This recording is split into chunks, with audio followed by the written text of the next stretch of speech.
Hello, this is Gail Hunter, and I am recording my qualitative research proposal for the Chicago School of Professional Psychology. This is spring 2020, and my topic is counseling student self-reflection through a vehicle that is an art-based mobile tool for self-discovery. Now, my introduction is that this proposed research offers a creative, reflective mobile app to be used by undergraduate counseling students, divided between declared majors and undeclared majors. Now, going past the terminology, we will look at some of the background for this information. And there are several authors that I was able to discover through some dedicated journals to counseling education and counseling supervision. They are Woodbridge 2017, Tulloch 2019, and then we have Leo Bamirsky 2005, King 2018, Cashton 2010, Reisiter 2004, Rife 2013, Scioto 2017. So there's a lot of information about self-reflection and self-awareness in the literature for counseling education and counseling supervision.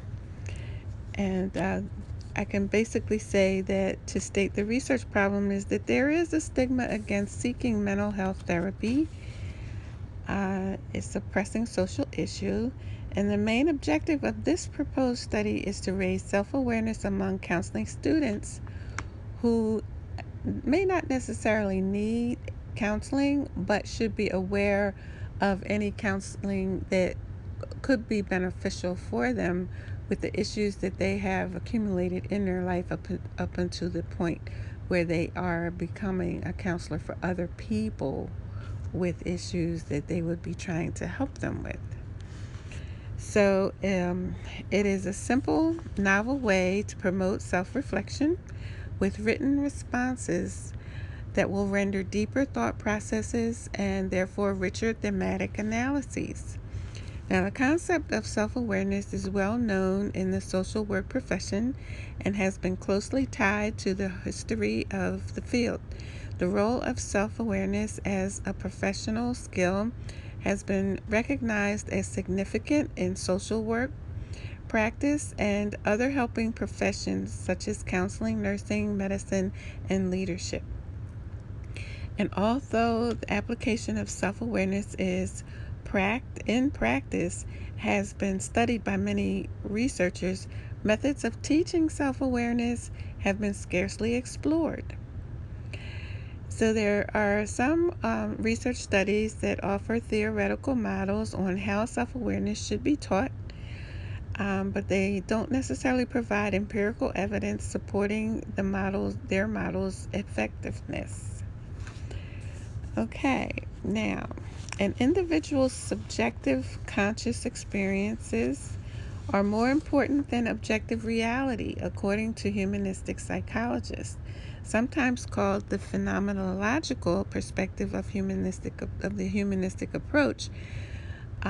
They value more than other theories a person's perception and understanding of the world.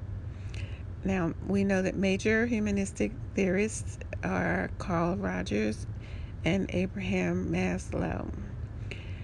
Okay, now student empowerment is the objective of the theories that support this research study.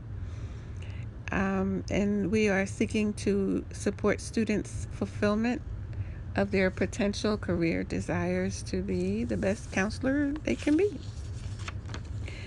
Now, people can be cognitively guided to improve their motivation and redirect their behaviors to better achieve their goals, and technology can deliver this cognitive guidance in a prescribed manner that promotes self-efficacy, strengthening one's confidence that they can function productively and achieve success in their endeavors.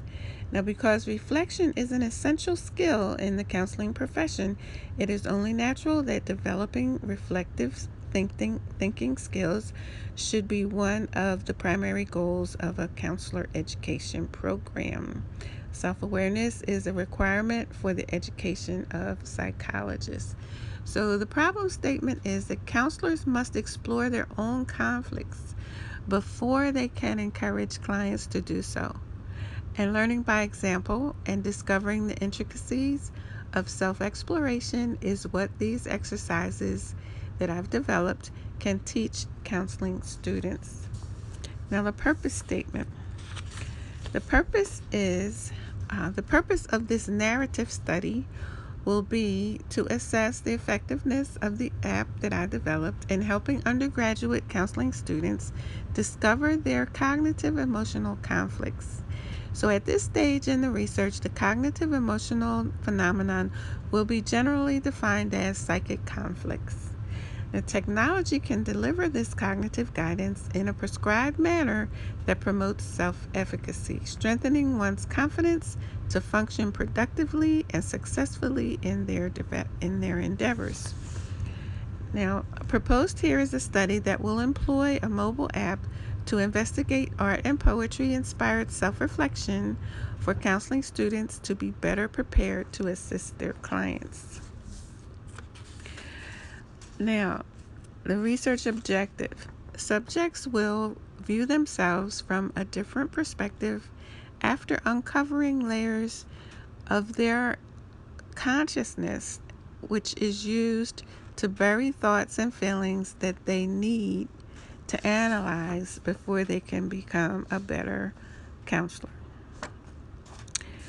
So we have 15 research questions, interview questions that I will not go into right now and read all 15, but we have 4 research questions. We have 15 interview questions and 4 research questions. So, research question 1. How did undergraduate counseling students perceive the Creative Arts Reflection Inspiring app/website as a forum for practicing and demonstrating reflective thinking? Research question 2 is how did the undergraduate counseling students' responses to the Creative Arts Reflection Inspiring app/website impact their level of self-awareness? Number 3 is how well or how poorly did undergraduate counseling students' Creative Arts Self-Reflection Inspiring app/website experience align with their professional expectations as a counselor? And research question 4 is how might undergraduate counseling students understanding their reflections impact their approach to client issues? Okay, so moving forward, we have a methodology of narrative qualitative research. And the data collection measures will be emailed written responses to the 15 questions over a 6-week period, and a follow-up interview within 2 weeks after the 6-week period, just to get any feedback and clarification from the participating students. Now, as far as analyzing that information, it has to be, I will use a software, a qualitative research software analytic program that will help me codify the themes that will emerge from the transcripts of the emails. Now, the potential impact of this project as far as social justice and equity, I shall read that becoming a psychological counselor in the postmodern constructivist tradition requires transformational awareness through squaring up against real life experiences and facing authenticity to achieve freedom from past conflicts. Self-reflection allows counseling students to learn how they must guide clients in redesigning their possibilities. And counselors' compassion for clients allows clients to trade internal scripts for empowering responses until these positive, productive responses are automatic. This process is one that leads to well-being and social advocacy for consumers of psychological services. So thank you very much for this opportunity to share my research idea. I really appreciate it. Thank you so much.